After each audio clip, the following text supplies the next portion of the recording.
Hi, I'm Morgan. And I'm Josh.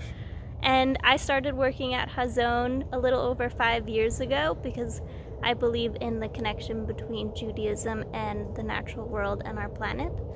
And as soon as we started working at Hazon, we started working on the rides and doing crew. And those are some of our favorite memories, so I'll let Josh talk about that. Yeah, so some of our favorite memories from the ride, we aren't really bicyclists, and so we got to be part of crew, as Morgan mentioned. And that meant, usually, for 3 years, we got to ride in the sweep car after the 100-mile cyclists.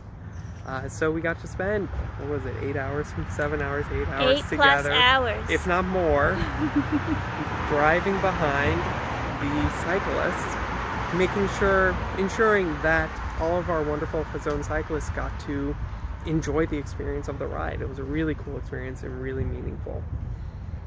We really like to spend time with each other, if you can't tell.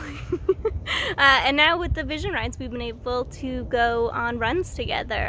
It's been really great that it's opened up to more than just riders, and we've been running and fundraising and seeing what everyone else is doing. It's been a really amazing experience. Right, and being able to track our distance, being able to set our goals and work with the rest of the Hazon community to reach our goal of 360,000 miles has been really cool and has allowed us to challenge ourselves. So Morgan and I were slowly building up distance for our runs, and just the other day we ended up running a half marathon, mostly due to the fact that we're tracking our mileage with Hazon and trying to make a better, more sustainable planet.